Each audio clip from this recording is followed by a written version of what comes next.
We did indeed get the sunshine back just in the nick of time for what was our first 8 o'clock sunset of the year. And boy, did it not disappoint. This was from Ken Janseth, and it looks like he had a drone somewhere here in the East Providence section. It's a great photo. Go on my Twitter and check it out. Retweeted that for you. You can see the city skyline in the distance there. Wow, just fantastic. Thanks so much, Ken, for sending that in. What a difference from the morning to the evening. An absolute, felt like we had to build an ark in parts of South County this morning, and then couldn't have been a nicer way to end the day. 55 degrees right now here in the city. A couple of clouds out there. It's a little breezy out of the northeast at 14 miles per hour, but generally quiet conditions across the board. See a couple of sprinkles out here as that storm system continues to pull away. We'll throw things in motion.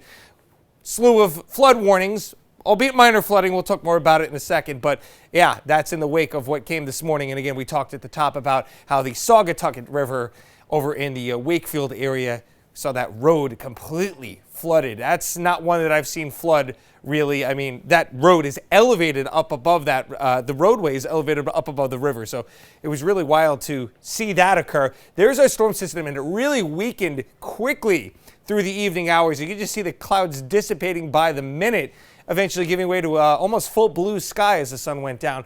Now, that's going to continue to drift out to sea, so we'll say goodbye to that. However, some clouds could cycle in from that from time to time during the day tomorrow, but other than that, it looks like a pretty decent day, at least a dry day with partly sunny skies. Now, we are going to keep an eye over here. Most of our weather systems have been coming from the west, or do come from the west, but a few have been coming up from the south. This is kind of coming from the southwest. This is a warm front that's going to try to push some showers in here on Saturday. Most of the day's probably okay with a couple of sprinkles out there. It's just going to be a fairly overcast and not great day. But if you have outdoor plans, I wouldn't go canceling them. I think you could probably get away with dodging a couple little sprinkles here and there. Now, as we head into Sunday morning, skies are going to begin to clear. High pressure starts nosing in from the north and really is going to set up for a gorgeous start to the new week. So Saturday, temperatures in the low 60s, overcast with sprinkles, partly sunny on Sunday, and turns a little bit warmer as a result. Let's go back to those flood warnings for a second here. The Pawtuxet, the Pawcatuck, and the Wood Rivers. And again, we had that flooding issue along the Saugatucket River in the Wakefield area. Just something to keep in mind if you live right along the banks. But again, this is not forecast right now to go anywhere above the minor flood stage. We'll keep you posted if it does.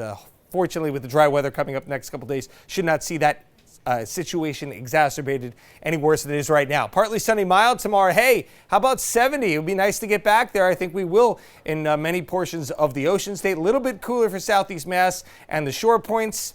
And let's take a look at the 7-day here, because you're going to love what's coming up next week. There we go. Again, rising into the upper 60s on Sunday, Monday, Tuesday, Wednesday, all beautiful sunny days with temperatures in the 70s. And then as we head into Thursday, we're looking at that shower chance coming back in, but it is still going to be on the warm side. Highs in the upper 70s.